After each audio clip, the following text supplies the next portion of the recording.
তাৰ মানে কংগ্ৰেস সৰকাৰে দিছিলে খালি ভোট ব্যাংক কৰিবৰ কাৰণে এইখিনি কাম কংগ্ৰেছ চৰকাৰে কৰি গৈছে মই এইটো জানো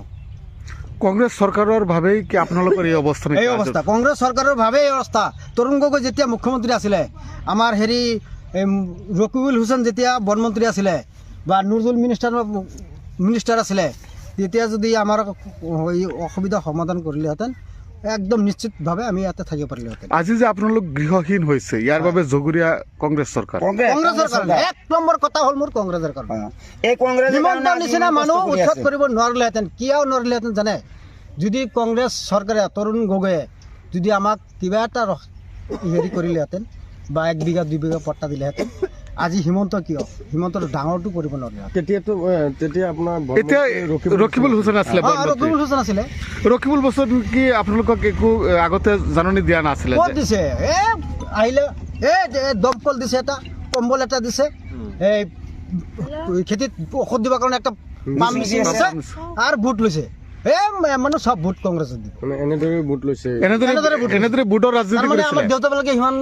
হেৰি নাছিল অকণমান পালে খালে আৰু ঘুমাই থাকিলে এতিয়া আমি গম পাই আছো যে আগত কি আছিলে এতিয়া কি হৈ আছে কংগ্ৰেছে কি সদায় ভোট বেংকৰ ৰাজনীতি কৰি আহিছে ভোট বেংকৰ ৰাজনীতিবিলাক নহ'লে আমাৰ মুছলমানৰ ওপৰত ইমান অত্যাচাৰ কোনেও কৰিব নোৱাৰিলেহেঁতেন আৰু এটা কথা হৈছে এই আমাৰ কংগ্ৰেছ বিলাকে যিমান দিন ধৰি পেলাই কংগ্ৰেছ বিলাকে আমাৰ চৰকাৰ কৰি আছে এতিয়া চাওক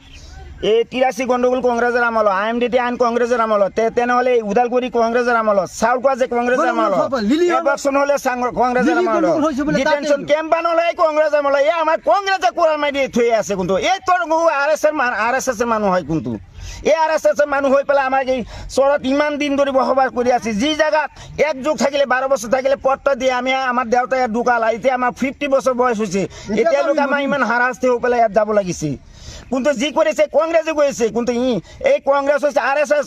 1 নম্বৰ আছে দল এইটো কংগ্ৰেছ বহুত বেয়া বস্তু কিন্তু আমাৰ মুছলিমবিলাকক বুজি নাপায় সেইটো বুজি কেনেকৈ বুজাই পেলা